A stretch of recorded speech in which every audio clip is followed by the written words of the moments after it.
6 years ago, my husband sold me deep into the mountains to pay off his gambling debts. 6 years later, I crawled out of hell, my legs shattered and poorly mended, only to find my parents dead under circumstances that made no sense. My cousin wore my wedding dress, my ring, and held my husband's arm, smiling like she'd won the lottery. She thought I would cry, make a scene, go mad. No. I would simply play a recording at her wedding. The wind at the cemetery cut straight through my threadbare jacket. I stood before my parents' headstone, staring at the two faces engraved in the granite, familiar and unbearably foreign, for so long that Grant, shifting his weight behind me, began making a show of checking his watch. He had always hated waiting. I remembered that now. Funny, the things you forget and the things you can't scrub out of your mind no matter how hard you try. This is the surprise you wanted to show me. My voice scraped out, hoarse as if I'd swallowed a fistful of gravel. In those mountains, one of the men had pressed a hot iron rod against my throat after my third escape attempt. He said it would make me sound like a crow, that no one would understand my cries for help anymore. After that, I stopped crying out at all. Grant stood there in a perfectly tailored charcoal suit, holding a handful of fresh-picked daisies, my favorite flower, once, though I couldn't remember why. 6 years ago, he would have knelt on one knee to present them, playing the romantic lead in a story I'd been naive enough to believe in. Now he just wanted to put them down somewhere and be rid of me as fast as possible. I could read it in every line of his body, the slight lean away from me, the way his fingers drummed against his thigh, the careful distance he maintained as if my suffering might be contagious. "Mia, I'm so sorry for your loss." He said it the way someone might comment on a disappointing weather forecast, a minor inconvenience, soon forgotten. 6 years ago, I was taken. The words came out flat, but beneath them, something tectonic was shifting. You swore you would search for me forever. You stood in front of my parents and made that promise. I remember your exact words, "I won't rest until I bring her home." 6 years. I escaped. I dragged myself back home. And you tell me my parents died of carbon monoxide poisoning 3 months ago. Grant's frown was almost imperceptible, a tiny tightening around his mouth, the faintest wrinkle of his nose. He was trying to hide it, but I caught the flicker of disgust. The stale, sour smell still clinging to me after weeks on the road had finally become too much for his refined sensibilities. He stepped back half a pace, putting distance between us as if I were contaminated. It was ruled an accident. The police closed the case months ago. There's nothing more to investigate. An accident. I laughed, and the sound came out wrong, too sharp, too jagged, the laugh of someone who had forgotten how. It trembled on the edge of something far more dangerous than tears. My father was a homicide detective for 25 years. He solved cases other people called impossible. My mother had a master's degree in chemistry and taught laboratory safety for 2 decades. They knew the chemical composition of natural gas. They knew the symptoms of exposure. And you expect me to believe they simply forgot to turn off the stove? Grant's jaw tightened. Mia, you've been through a trauma. Your perception of reality might be. Don't. The word cracked out of me like a gunshot. Don't you dare try to gaslight me. I spent 6 years being told what was real and what wasn't by men who wanted to break my mind as well as my body. I know exactly what's real. He raised his hands in a gesture of placation that made my stomach turn. I'm only trying to help. You're clearly not well. Let me take you somewhere you can rest, get proper care. I want to go home. I cut him off, my voice dropping to something quieter but far more dangerous. Take me home, Grant. Right now. His face tightened, and for just a moment, something ugly flickered behind his eyes. That's not really possible right now. The situation has changed. It's my house. What's not possible? I didn't wait for his answer. I pushed past him and started limping down the gravel path toward the parking lot, dragging the left leg that had been shattered and crudely reset in the mountains by another captive woman using nothing but sticks and strips of torn fabric. Every step sent a spike of pain from my knee to my hip, bone grinding against misaligned bone with a tiny, private click, a metronome counting out the cost of survival. Behind me, Grant made a phone call. His voice dropped low and urgent, but my hearing had become unnaturally sharp. In 6 years of darkness, missing the sound of footsteps approaching meant a beating. Missing the rattle of a lock meant worse. My ears had been trained like a wild animal's, and I caught every word. She's back earlier than we expected. No, I don't know how she got out. Yes, she's with me now. Listen carefully, clean everything up. Get rid of anything in the bedroom that shouldn't be there. And for God's sake, make sure Vanessa is prepared. My heart plunged into ice water, but my face remained stone. I had learned that lesson, too, never let them see you bleed. The thing about being broken is that you learn exactly where the cracks are. My leg had been shattered on a rain-soaked November night, during my 5th year in captivity. I had tried to escape 3 times before that. The first attempt, I ran blindly through the forest and was dragged back within hours. They locked me in a pig pen without food or water for 3 days as punishment. I learned the layout of the village from the stench of that pen. The second time, I made it all the way to a small town, staggering into the police station with tears of relief streaming down my face, only to find my captors waiting for me inside. The officers had been paid off, part of the network. That betrayal nearly broke me more than the beatings that followed. The third time, I hid beneath a coal truck, the black grit embedding itself into the open wounds on my back. When they caught me, Gus, a man they called the Tamer, whose own twisted leg made him hate anyone who could still run, made an example of me. He used a wooden club, the kind farmers use to discipline livestock. He shattered my left knee in front of all the other captive women, forcing them to watch. A cripple learns to stay put, he said, the club still wet and glistening. Nobody outside wants damaged goods. I didn't scream. I had stopped screaming after the third escape, when I realized my cries only seemed to feed something hungry in them.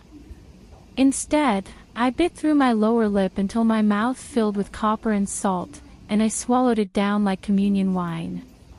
The scar is still there, a thin white line I can feel with my tongue when I'm thinking too hard. That night, the woman locked in the shed with me, a 19-year-old college student named Ruby who had been kidnapped only 3 months earlier, lured by a boyfriend who turned out to be a spotter for the trafficking ring, wept as she tried to tend my leg. "Does it hurt?" she kept asking, her voice small and broken.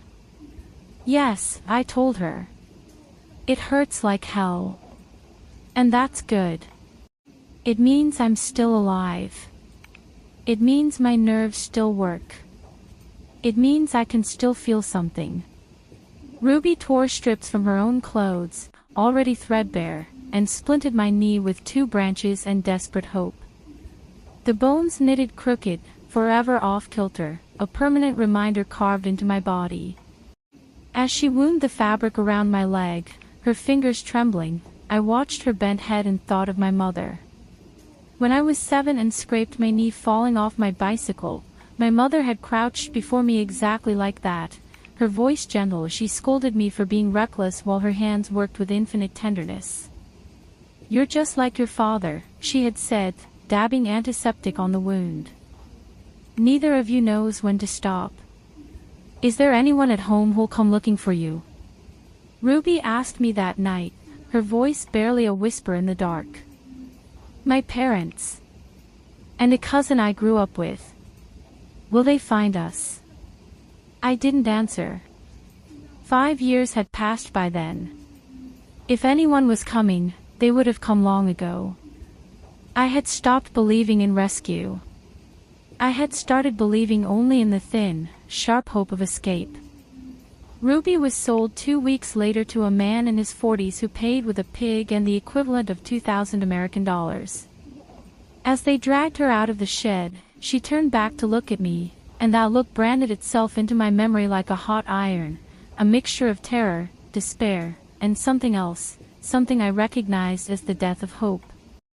A month later, through the whispered network of captive women, I heard she had thrown herself off a cliff.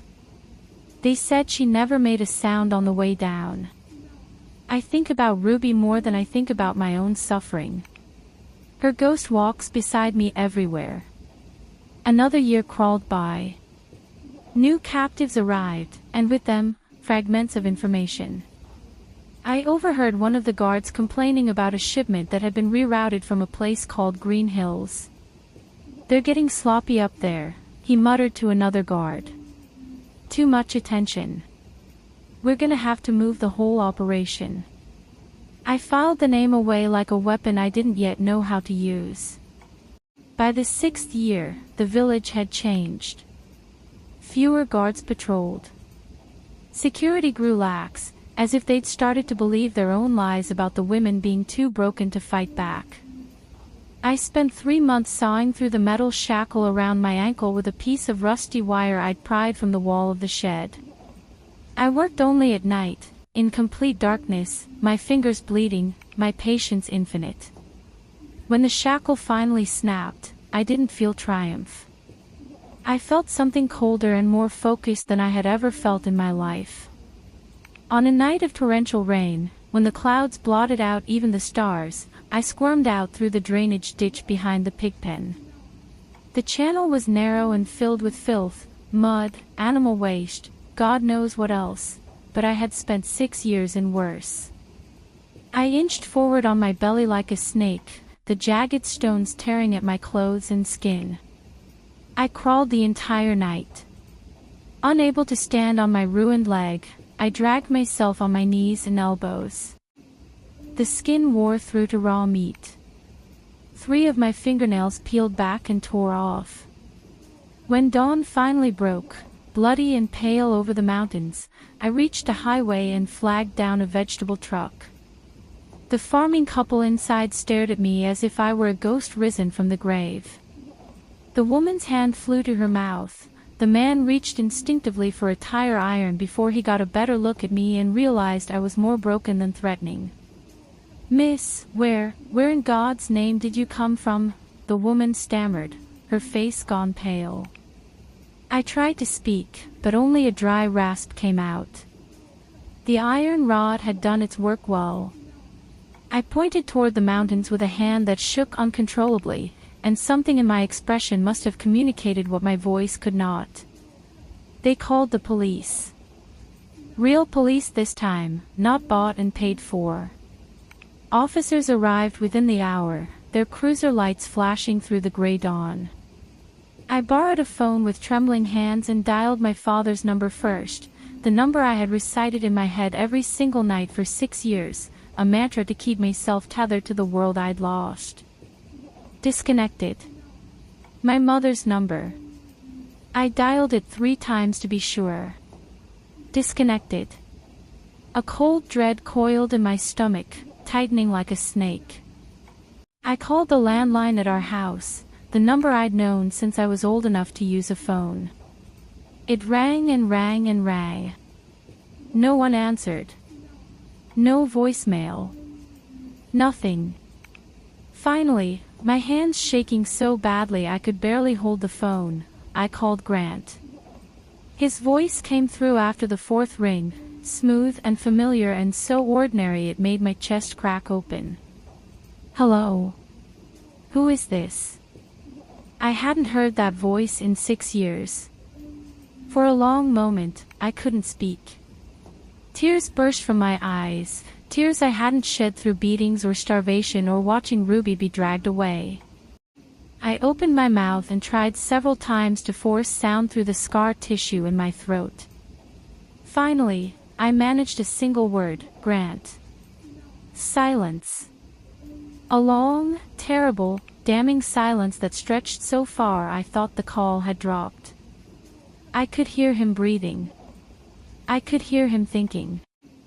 And in that silence, I felt something shift inside me, the first cold tickle of suspicion that would grow into a flood.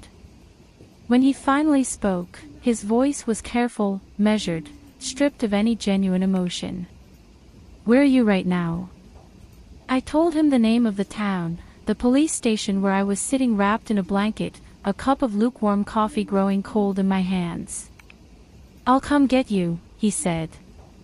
"Stay there. I'll be there as soon as I can." I waited for 2 days. 2 days in a tiny motel room the officers paid for, staring at the ceiling, replaying every moment of our life together in my head, searching for signs I should have seen, warnings I should have heeded. Grant never came. Instead, a lawyer arrived on the second afternoon, a smooth-faced man in an expensive suit who couldn't quite hide his discomfort at the sight of me. He was polite and efficient and utterly without warmth. "Miss Carter, I've been asked to inform you that your parents, David and Sarah Carter, passed away 3 months ago. A tragic accident involving a gas leak. I'm very sorry for your loss." He paused, as if waiting for a reaction I didn't give him. "Your cousin, Miss Vanessa Blake, has been named the primary beneficiary of their estate. The family home and assets have been legally transferred to her. Given the circumstances, she felt it would be inappropriate for you to return to the house at this time. She's authorized me to provide you with some funds to help you get settled elsewhere." He slid an envelope across the stained motel table. I didn't touch it. I didn't look at it. "Additionally, I've been asked to inform you that Mr. Grant Gray and Miss Blake are engaged to be married. The wedding is scheduled for July." The words landed like stones dropped into still water. I watched the ripples spread and felt nothing. Or rather, I felt something so vast and cold that it passed beyond feeling into a kind of terrible clarity. "Thank you for the information," I said, my voice perfectly level. "You can go now." The lawyer blinked, clearly expecting tears or screaming or some kind of breakdown. But I had spent 6 years learning not to give anyone the satisfaction of seeing me break. He gathered his things and left, and I sat alone in that motel room as the sun went down, holding the envelope of blood money in my hands. That night, I didn't sleep. I sat in the dark and thought about my father, about the way he had taught me to look for the truth beneath the surface of things. "People lie, Mia," he used to say, bouncing me on his knee when I was small. "But evidence doesn't. Follow the evidence, not the story they want you to believe." And I thought about my mother, who had taught me that strength wasn't about never being afraid, but about what you did in spite of the fear. "Courage is a decision," she told me once, when I was 13 and terrified of a school presentation.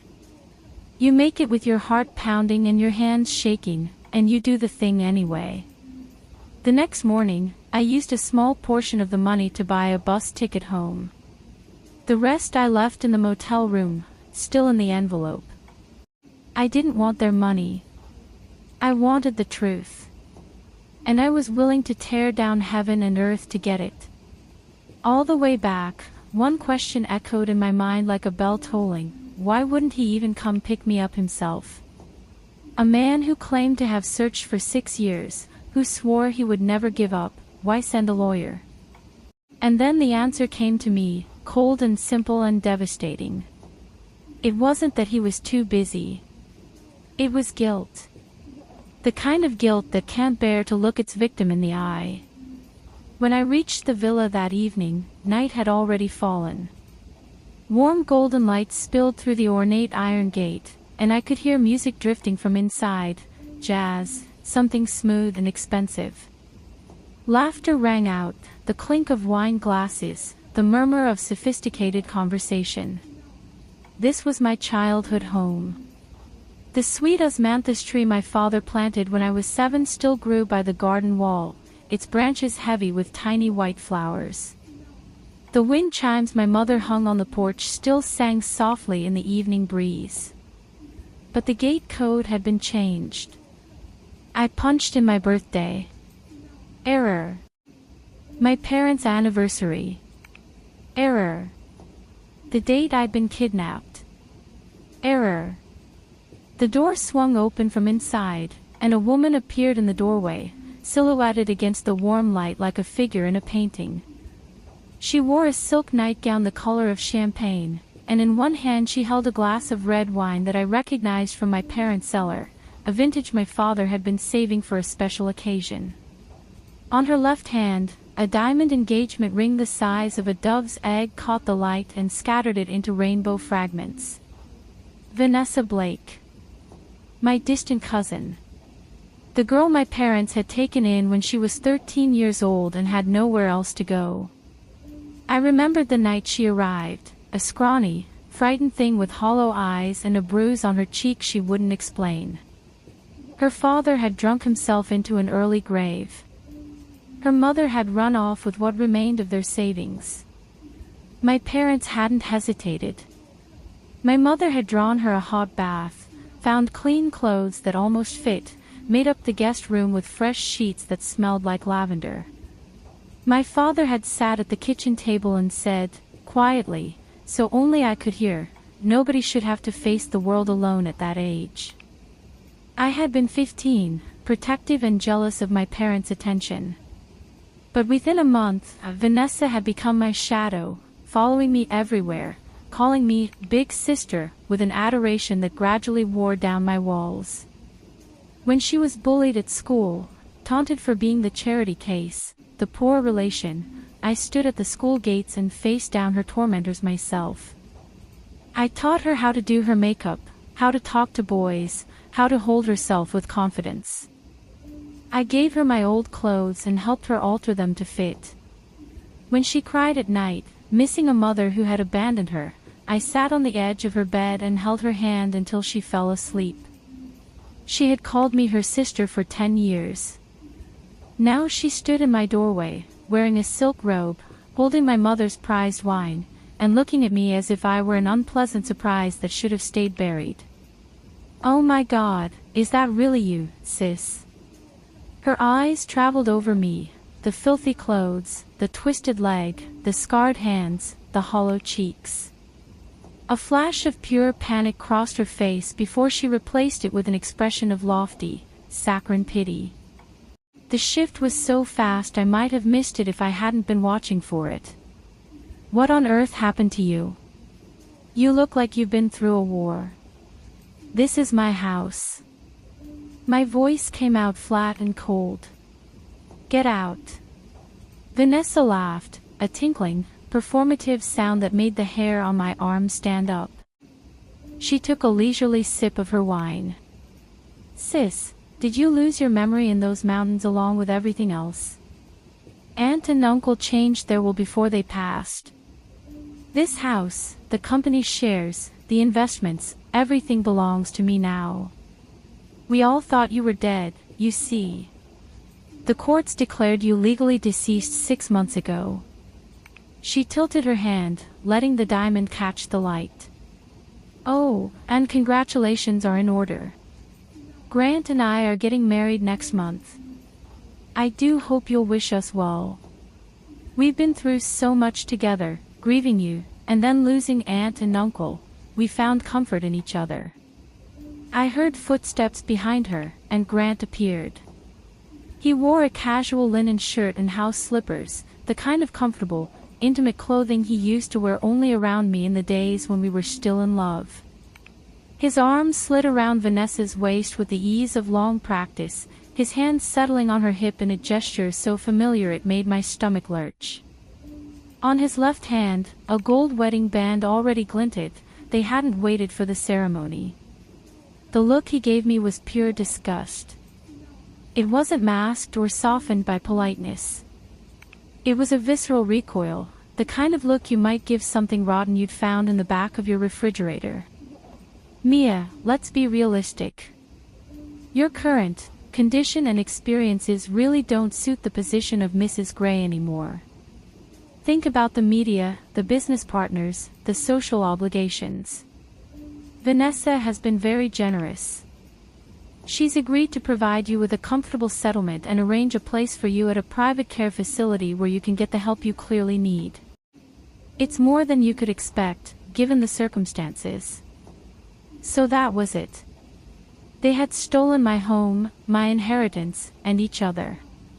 And now they wanted to sweep me under the rug, a loose end to be tied up and hidden away where no one would have to look at me. I stared at the pair of them, the cousin I had loved like a sister, the man I had promised to spend my life with, and I felt something crystallize inside me. The grief, the shock, the desperate hope that had kept me alive in the mountains, all of it hardened into something colder and sharper. I hadn't survived 6 years in hell just to be disposed of like inconvenient trash. My hand reached into my jacket and closed around the pair of rusted scissors I'd picked up at a construction site on the journey home. They were dull and corroded, barely functional as scissors, but the blades were still pointed enough to do damage. I'd kept them close, not for defense, but as a kind of talisman, a reminder of the ferocity I'd need to reclaim my life. Get out of my way. I didn't shout. My voice was barely above a whisper, soft as a prayer. But something in it, something cold and ancient and utterly without fear, made both of them flinch backward. Vanessa let out a theatrical shriek and dropped her wine glass. The red splashed across the marble floor and her bare ankles like arterial blood. Oh my God, she's insane. She's going to kill us. Grant stepped in front of her, playing the protector with an ease that suggested he'd rehearsed this moment. Mia. Be reasonable. You spent 6 years in God knows what kind of filth, who knows what diseases you might have picked up, what kind of psychological damage you've sustained.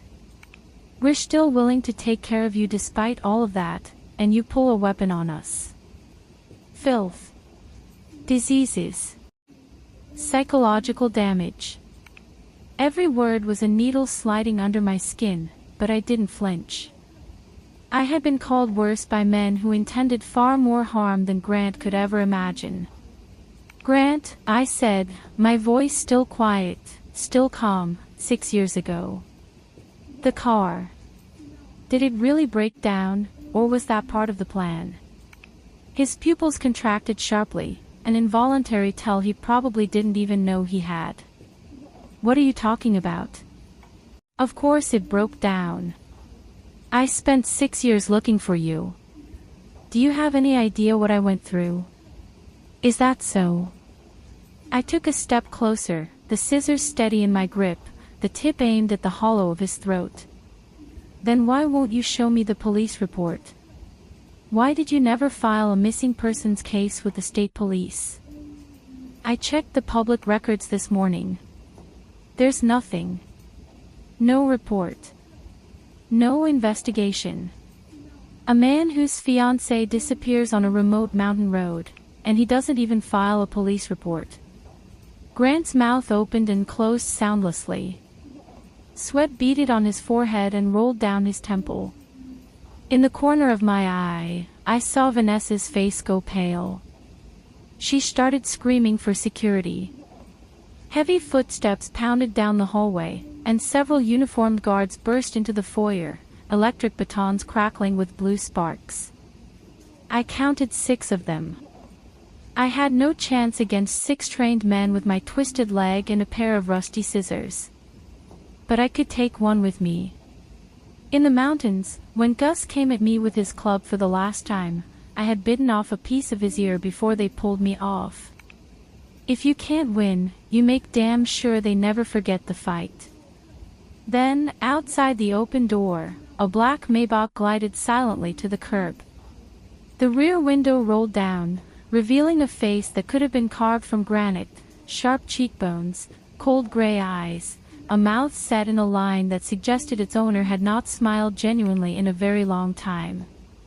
The man's gaze swept over the chaotic scene, the shrieking woman, the sweating man, the guards with their weapons, and landed on me.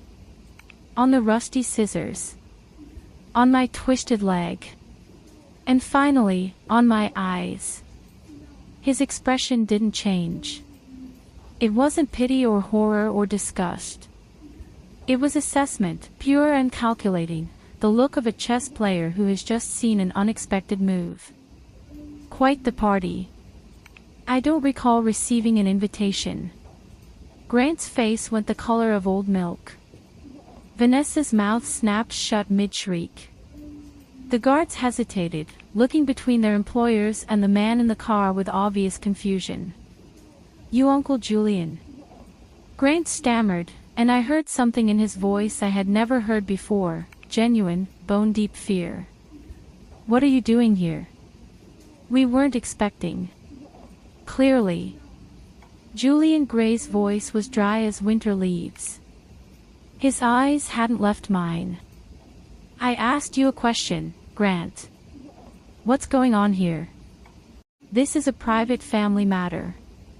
This is my family you're discussing." Julian opened the car door and stepped out.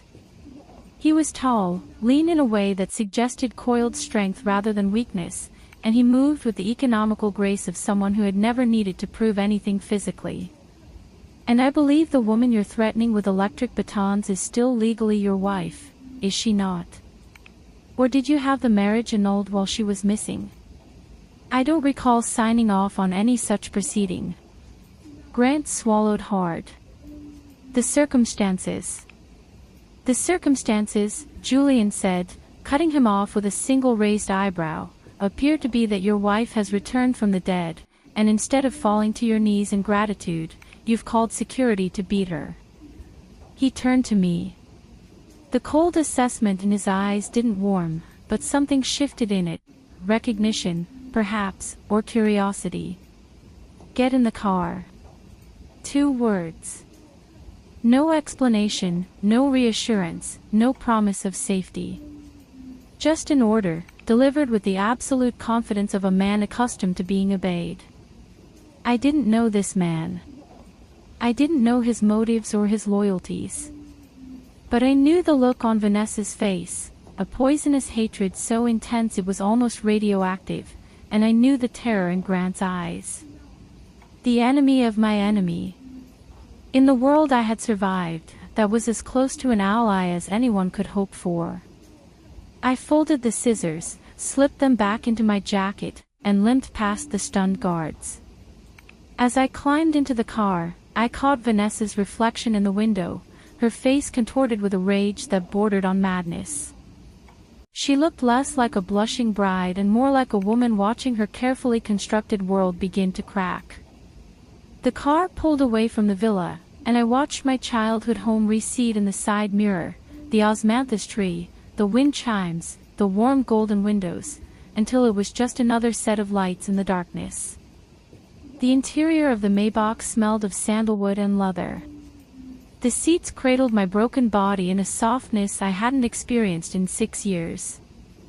I was suddenly acutely aware of how filthy I was, how much I must stink of sweat and dirt and the road. But Julian Gray didn't roll down the window or lean away from me. He simply sat in his seat, his profile unreadable, and waited. "Where to?" he asked, as if driving home a feral, knife-wielding woman were a routine part of his evening. "The funeral home," I said. My voice sounded strange in my own ears, flat, hollow, like an echo in an empty room. "If I can't go to my parents' house, I'll stay with them." He gave a quiet order to the driver, and the car changed direction smoothly. Neither of us spoke again during the drive. It wasn't an uncomfortable silence, exactly, more like the silence between 2 predators sizing each other up, each waiting for the other to make the first move. At the funeral home, the night watchman, a tired old man with whiskey on his breath and a face like crumpled paper, took one look at my ragged clothes and started waving his hands. No, no, no. Visiting hours are over. This isn't a homeless shelter. Julian stepped up beside me. He didn't speak. He simply reached into his jacket, withdrew a thick stack of bills, more than the watchman probably made in a month, and placed them on the counter without a word. The watchman looked at the money, then at me. His expression crumpled into something complicated, shame, maybe, or the uncomfortable recognition of his own callousness. He swept the bills into his pocket and pointed down the dimly lit hallway. Last room on the left. Your parents are in there. Take as long as you need, miss. I walked down that hallway alone, my footsteps echoing off the linoleum floor, an uneven rhythm, step drag, step drag, step drag. At the door, I paused with my hand on the cold metal handle, suddenly afraid of what I would find. Or maybe afraid of what I wouldn't find, the absence that would make everything real. I pushed the door open. The room was small and clean and utterly without comfort. 2 urns sat on a simple shelf, each bearing a small photograph and a name plaque. My father's photo showed him in his dress uniform, the one he wore for official ceremonies, his medals pinned to his chest. He looked stern and proud and completely unlike the man who used to make pancakes shaped like cartoon characters on Sunday mornings. My mother's photo was from our last family portrait, 6 years ago. She was smiling, her eyes crinkled at the corners, and I could almost hear her voice. Stop fidgeting, Mia, the photographer is almost done. I knelt before them.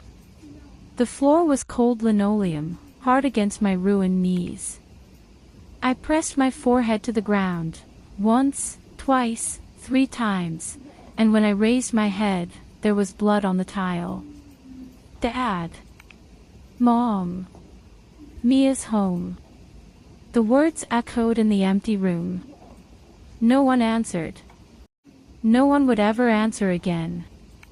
I stayed there for hours, my knees aching, my forehead bleeding, my heart a hollow drum beating against my ribs.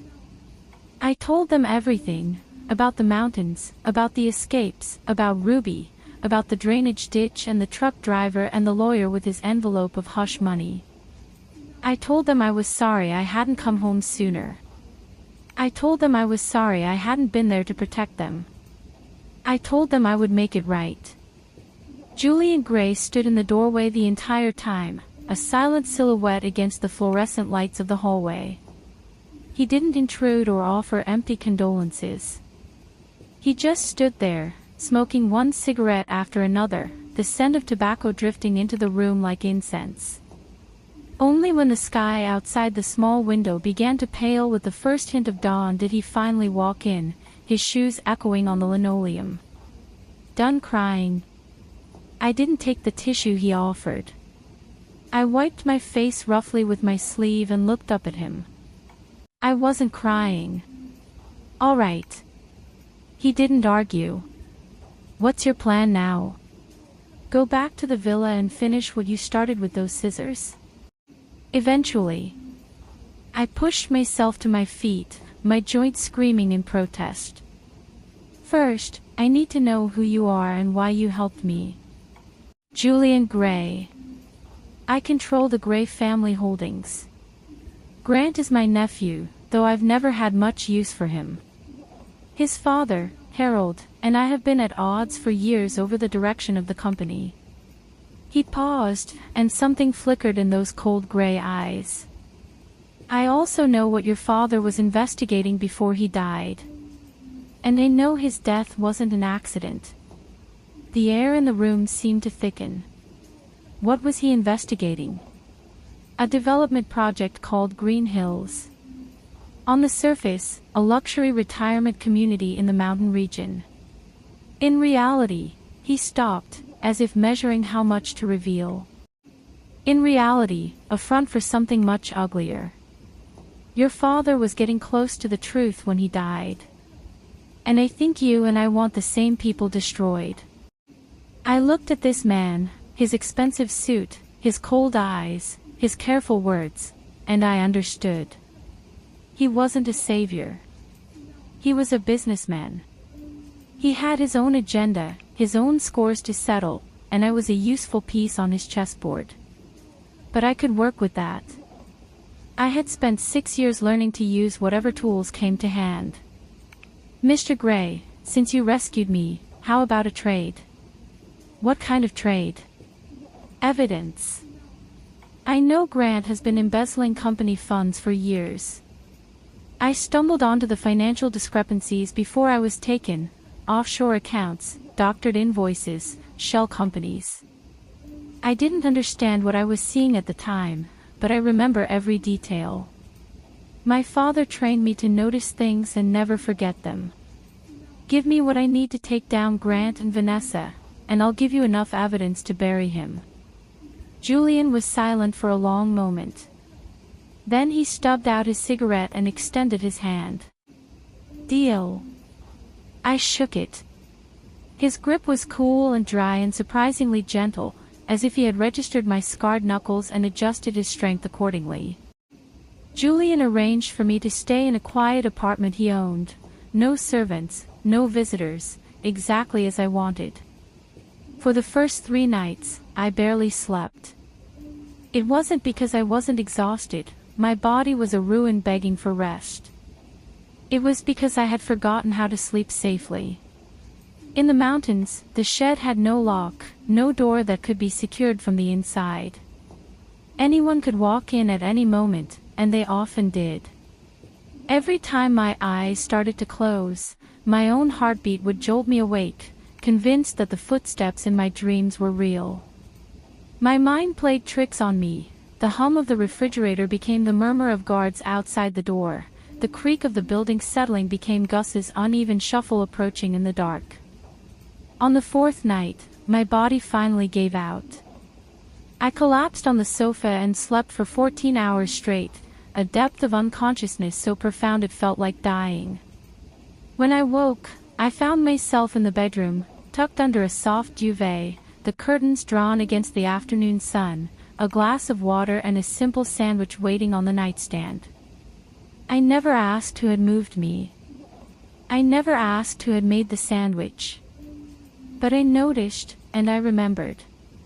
I spent my waking hours in a kind of controlled fury, devouring every scrap of information I could find about the world I'd missed.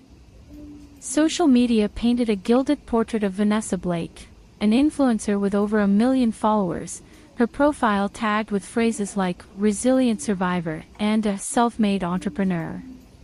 She posted photos of herself crying at charity galas, thoughtful quotes about overcoming adversity, carefully curated snapshots of her healing journey after losing her beloved aunt and uncle.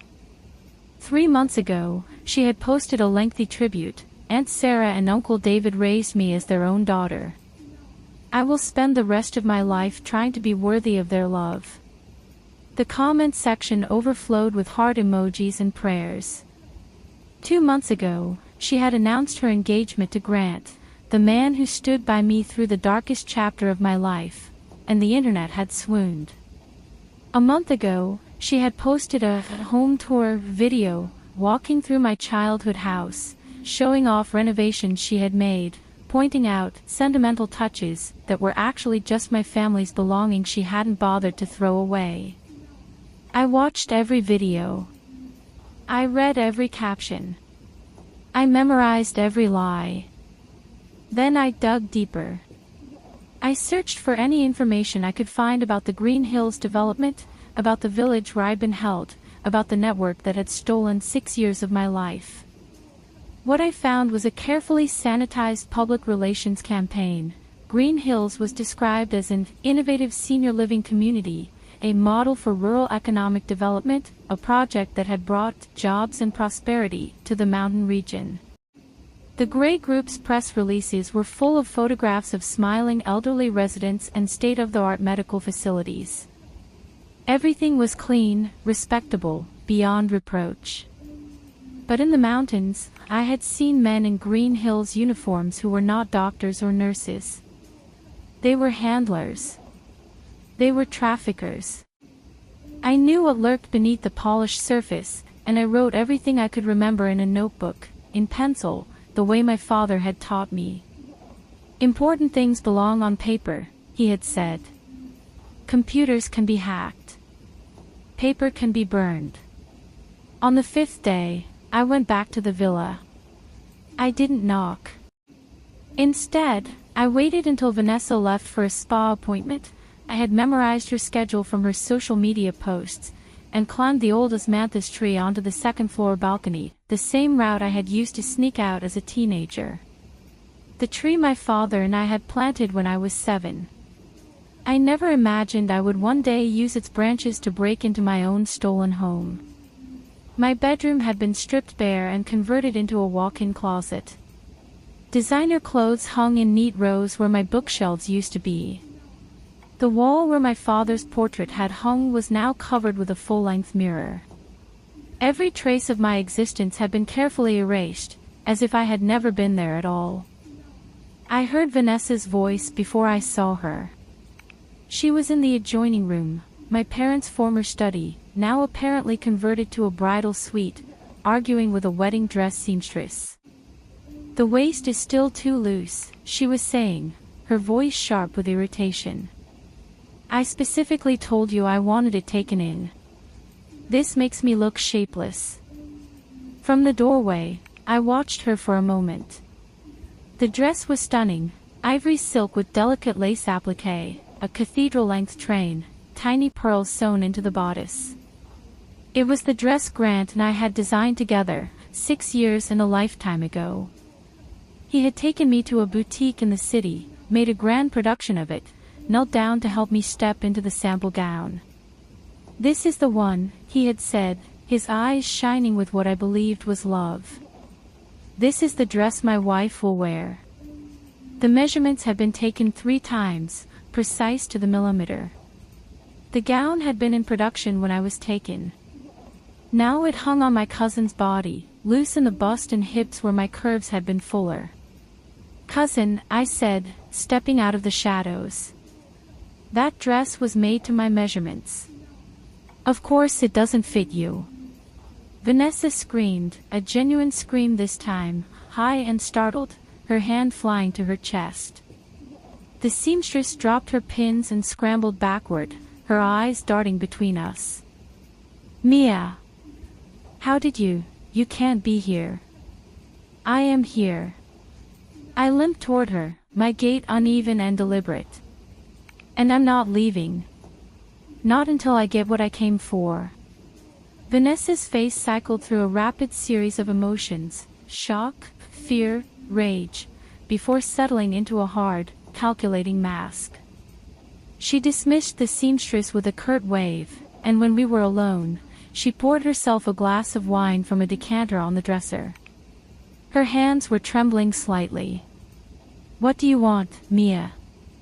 More money? A public apology? I can arrange both. Just name your price and go away. I want the truth. How did my parents really die?" "I told you. A gas leak. Tragic, but don't lie to me." My voice was quiet, but something in it made her wine glass pause halfway to her lips. "I found his evidence, Vanessa. My father was a detective for 25 years. He taught me how to find what people try to hide. I know you were there. I know you gave them something. I just don't know what, and I don't know why." The color drained from her face so quickly I thought she might faint. "You're insane. You've been through trauma, and you're imagining things." I found the recording. 3 words. They landed like a bomb. Vanessa's wine glass slipped from her fingers and shattered on the floor. Red wine pooled around her bare feet like a bloodstain. "What recording?" "There's no recording. You're bluffing." "Am I?" I pulled out my phone and held it up. "Should I play it for you? Let you hear your own voice?" "Auntie, you funded me for over a decade. It's time you left me the inheritance. She lunged for the phone, but I was ready. I sidestepped, my bad leg nearly buckling, and caught her wrist. My grip was iron, the grip of someone who had spent years clinging to survival by her fingernails. I twisted her arm behind her back and pressed her face against the full-length mirror. "You're going to listen to me very carefully," I whispered into her ear, my voice soft as a lover's. "You're going to continue planning your wedding. You're going to try on this dress and smile for the cameras and send out the invitations. You're going to walk down that aisle in front of everyone you've ever wanted to impress. And when you're standing at the altar, feeling like the most beautiful woman in the world, I'm going to play that recording. I'm going to let everyone hear exactly what kind of person you really are." "You're insane," she gasped. "You're completely insane." "Probably." I released her and stepped back. 6 years in hell will do that to a person. You should remember that, cousin. You helped put me there. She spun around to face me, her carefully constructed composure crumbling. "You don't understand. You had everything, the perfect parents, the perfect house, the perfect boyfriend who worshipped you. I had nothing. I was the charity case, the poor relation, the girl everyone felt sorry for. Everything I had was a hand-me-down from you. So you took my life." My voice was flat. "You took my parents, my home, my fiancé. You even took my wedding dress. And now you want me to feel sorry for you. I want you to go away." Tears were streaming down her face now, cutting tracks through her makeup. "I'll give you money. I'll give you the house back. Just please, please don't play that recording. It would destroy everything I've built." "Good," I said. "That's exactly what I'm counting on." I left her there, sobbing among the shattered glass and spilled wine, and walked out the way I'd come. As I climbed back down the osmanthus tree, I caught the scent of its blossoms on the evening breeze, sweet and delicate and heartbreakingly familiar. My mother's favorite smell in the world. She used to open all the windows when the tree was in bloom, letting the fragrance fill the house. "This is the smell of home," she would say. "This is the smell of everything good." For the first time in 6 years, I let myself cry. Not for myself. For her. The weeks that followed were a study in controlled patience. I didn't confront Grant again. I didn't go to the media. I didn't take my evidence to the police, not yet. Instead, I focused on rebuilding my body and sharpening my mind. Every morning, I went to the gym and pushed myself through exercises that made my twisted legs scream with agony. The doctor Julian sent to examine me said the damage was permanent, the bones had healed wrong, and the window for corrective surgery had long since closed. I would walk with a limp for the rest of my life. "Fine," I told him. "A limp is just a reminder. And I don't ever want to forget." Julian also arranged for me to train at a private shooting range, a facility normally reserved for law enforcement and private security contractors. The first time I held a pistol, my hands shook so badly I couldn't hit the target at 10 yards. The instructor, a retired SWAT officer with a patient manner, told me to breathe. "Relax your shoulders. Focus on the front sight. Squeeze, don't pull." But I couldn't relax. Every time I closed my eyes, I saw Gus's face, felt the impact of the club, heard Ruby's screams. I kept going back. Day after day, week after week, until my hands stopped shaking and my aim steadied. I discovered I had an unexpected talent for it, not because I was a natural marksman, but because I had learned, in the mountains, how to be perfectly still. How to quiet my mind and focus on a single point with absolute concentration. The instructor told Julian, "She's one of the calmest shooters I've ever trained." It's almost unnerving. She's had practice staying calm, Julian replied. He came to see me sometimes, bringing updates on Grant and Vanessa's wedding preparations, or new information about the Green Hills investigation. He was always courteous, always controlled, always keeping a careful distance that felt less like coldness and more like respect. He never asked me about the mountains. He never looked at my scars with pity. And gradually, almost without my noticing it, I began to trust him, not as a savior, but as an ally. Someone who understood that some battles couldn't be fought cleanly. "You're not doing this just to help me," I said to him one evening, as I cleaned my pistol at the range. "You've got your own reasons for wanting Harold Gray destroyed." "Yes," he said simply. "My father, Victor, was a complicated man. He made his fortune in ways that weren't always legal. But he drew a line at human trafficking. When he found out what Harold was doing, using the Green Hills project as a front for a trafficking network, he tried to stop it. Harold had leverage over him, evidence of my father's earlier business decisions. He couldn't go to the authorities without incriminating himself. So he did nothing. And that's why you're helping me. To ease your family's guilt." "No." Julian's gray eyes met mine without flinching. "To finish what my father should have started. And because I've seen what Harold and his associates have done. I've seen the ledgers, the transport routes, the offshore accounts. I know how many women have disappeared into that network. I know your father was the only one who got close to exposing it. When he died, the investigation died with him. Until now. Until me. Until you." He paused. "You're not just a witness, Mia. You're the key. You can identify the handlers, the holding locations, the transport methods. You're living proof that the network exists. Without you, we have financial evidence but no victim testimony. With you," he didn't finish the sentence. He didn't need to. "That night, I called Detective Megan Shaw, my father's former colleague. We met in a coffee shop, and she told me everything she knew about the case my father had been building before his death. The Green Hills Project was the center of a human trafficking network that had been operating for over a decade. Young women would be kidnapped or lured with false promises, transported to holding locations in the mountains, and sold to buyers across the country and overseas. The retirement community provided perfect cover, a legitimate business with regular shipments, remote locations, and connections to powerful people who could make problems disappear.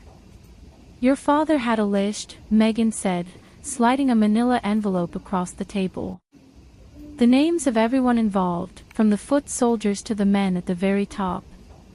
He was about to hand it over to federal investigators when he died. I've been too scared to touch it since then. But after what you did at the wedding..." She shook her head. "You've got more courage than any of us." I opened the envelope and scanned the list. At the bottom, circled 3 times in red ink, was a name, Victor Gray, Julian's father. Another name, connected by a line to Victor's, was Harold Gray, Grant's father. "Victor Gray was on the list," I said. "He was involved early on, before he knew what the project really was. According to your father's notes, Victor tried to pull out when he discovered the trafficking connection. Harold wouldn't let him. He had too much leverage."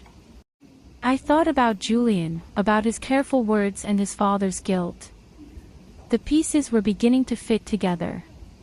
We drove to Victor Gray's house that night, a gray stone mansion outside the city, the kind of old money estate that had been in the family for generations. Inside, the air was thick with the smell of medication and approaching death. Victor Gray sat in a wheelchair by the window, a skeleton draped in a cashmere blanket, an oxygen tube beneath his nose. Lung cancer, advanced stage. He had weeks left, maybe days. When he saw me, something flickered in his cloudy eyes, recognition, or perhaps just the ghost of long-buried guilt. "You're David Carter's daughter," he rasped. "You have his eyes. My father is dead because of what your family did." He didn't flinch. "Yes." He came to me for help, and I turned him away. I was too much of a coward to do the right thing. It's the greatest regret of my life. He coughed, a wet, rattling sound. "There's a safe in my study. The combination is your father's badge number. I memorized it after he died, as a kind of penance. Inside, you'll find a red USB drive. It contains video evidence of the trafficking operation, meetings, transactions, the men at the top discussing their shipments. I recorded it years ago, hoping it might protect me if things went wrong. I'm giving it to you now. Use it." Julian retrieved the drive, and we watched the footage on a laptop in the study. The video was grainy, clearly shot with a hidden camera, but the faces were unmistakable.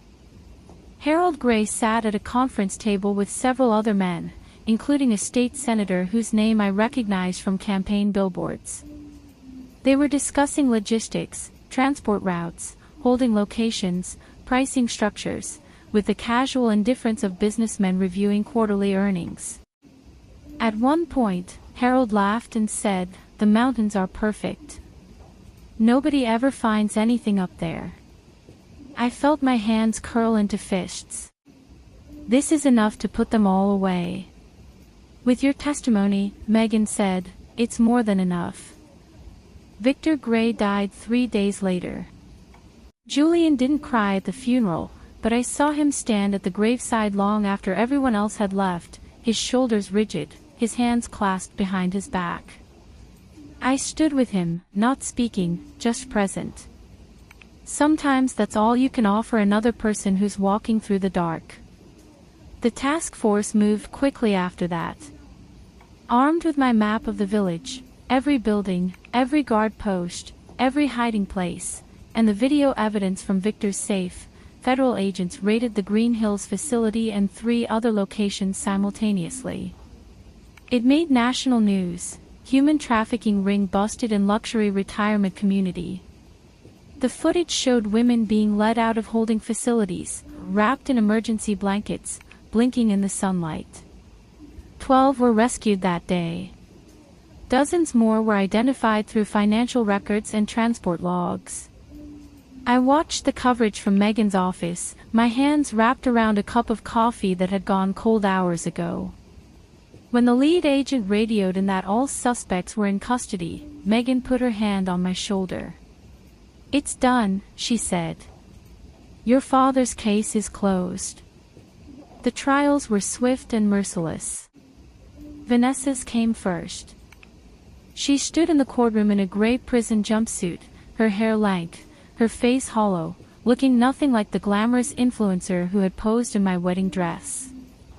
When the recording was played for the jury, her own voice, cool and casual, discussing the murder of the people who had raised her, several jurors wept.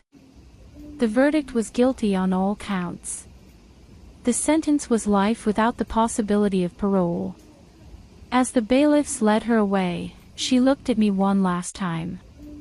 There was hatred in her eyes, but also something else, something I recognized as the hollow emptiness of a person who had destroyed everything good in her life and knew, finally, that she had no one to blame but herself. Grant's trial was longer. His defense attorney tried to paint him as a victim of circumstance, a young man led astray by his manipulative fiancé and corrupt father. But the evidence was overwhelming: the offshore accounts, the falsified invoices, the text messages showing he had known about the trafficking and had helped facilitate it. And my testimony, calm, detailed, unshakable, left no doubt about what he had done to me. "You asked me once when I knew you were guilty," I said on the stand, looking directly at him. "I knew the moment you stood between me and your new fiancé and called me dirty. Because the person who truly loved you would never blame the victim for her scars. He was sentenced to 30 years. His father, Harold Gray, received life without parole. The state senator and 3 other high-ranking officials were convicted on federal trafficking charges. In total, 46 people were arrested, and the network that had operated for over a decade was dismantled completely. On the day the final verdict was read, Megan came to my apartment with a letter. It was in my father's handwriting, sealed in an envelope marked, "For Mia, if anything happens to me." I didn't open it until she left. I sat by the window, watching the sun set over the city, and unfolded the paper with trembling hands. "Mia, sweetheart. If you're reading this, it means I was right to be careful.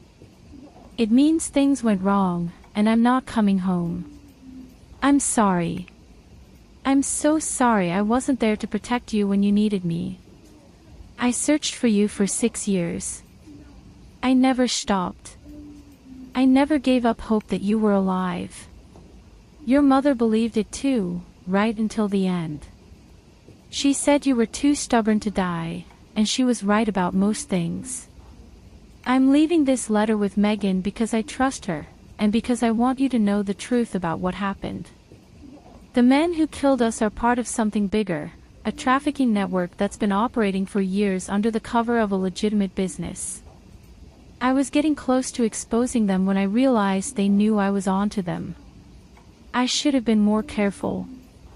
I should have protected your mother better. I live with that guilt every day, even now, writing this. But here's what I want you to know: whatever happened to you, wherever you've been, you are still my daughter. You are still the little girl who climbed trees and scraped her knees and refused to cry. You are still the teenager who stood up to bullies and fought for what was right. You are still the woman I raised to be strong and kind and brave. Finish what I started. Bring those bastards to justice. And then, this is the most important part, Mia, so listen carefully, let it go. Don't let what they did to us consume you. Don't spend the rest of your life living in the past. Your mother and I didn't raise you to be a vessel for vengeance. We raised you to be happy. Go outside. Feel the sun on your face. Eat good food. Fall in love. Travel the world. Live the life we always wanted for you. Don't hurry to join us. We'll be here when it's time. But take your time, sweetheart. Take all the time in the world. I love you. Dad. Below his signature, my mother had added a few lines in her elegant, looping handwriting. P.S. Your father wrote a novel. All I have to say is, don't eat too many sweets at once. It's bad for your stomach. And always wear sunscreen. I love you more than words can say. Mom. I read the letter 3 times. Then I folded it carefully, pressed it to my chest, and let myself cry, really cry, the way I hadn't allowed myself to cry since the night my leg was broken. Great, heaving sobs that shook my entire body. I cried for my parents and for Ruby, for the 12 women who were rescued and the countless others who weren't. I cried for the 6 years I lost and the girl I used to be and the woman I had become. I cried until there was nothing left, and then I sat in the quiet and felt something I hadn't felt in a very long time: peace. A year passed. The seasons turned. I went to physical therapy and learned to walk with a cane instead of dragging my leg. I testified in the remaining trials. I gave interviews to journalists who wanted to tell the story of the Green Hills trafficking ring. I visited Ruby's grave. Megan had helped me find it, and left flowers and told her she hadn't been forgotten. And somewhere in the midst of all of it, without either of us quite noticing when it happened, Julian Gray stopped being my ally and became something more. He was still reserved, still guarded, still carrying the weight of his family's sins on his shoulders. But he made me laugh, a dry, unexpected humor that caught me off guard. He remembered how I took my coffee. He brought me books he thought I might like, and we argued about them for hours. He never tried to fix me or save me or treat me like something fragile. He just stayed. On a bright morning in June, we stood in a courthouse and signed a marriage certificate. No wedding. No dress. No guests. When we walked out into the sunshine, he handed me a cup of bubble tea, my guilty pleasure, which he professed to find disgusting, and said, celebrating. Celebrating what? That you didn't play a recording at our ceremony. I rolled my eyes so hard it hurt. He grinned, a real grin that crinkled the corners of his eyes and made him look almost boyish. Julian Gray, you almost look human when you smile. I'll work on it. That evening, we drove to the cemetery. I placed fresh daisies on my parents' grave, along with a small container of sweet osmanthus cakes I'd made from my mother's recipe. Julian crouched beside me and poured a glass of my father's favorite whiskey onto the grass. Mr. and Mrs. Carter, he said, I'm going to take care of your daughter. Not because she needs protecting, she's proven she can handle herself. But because she deserves someone in her corner. And I intend to be that someone for the rest of my life. I looked at him, this complicated, guarded, unexpectedly tender man, and felt my heart swell. That was almost romantic. Almost. I'm out of practice. We drove away as the sun set, painting the sky in shades of orange and gold. I watched my parents' headstone recede in the mirror, the daisies bright against the gray granite, and I felt them with me. Not as ghosts or memories, but as a part of who I was. The strength my father had taught me. The courage my mother had shown me. The love they had given me, which no amount of darkness could ever extinguish. The mountains were behind me. The long night was over. And ahead, stretching out into the golden horizon, was the rest of my life. Those who crawl out of hell understand best the value of sunlight. They know that every warm ray is a gift, every breath of free air a victory. They carry their scars not as marks of shame but as evidence of survival. May everyone who rises from the abyss find their own light. May they all find their way home.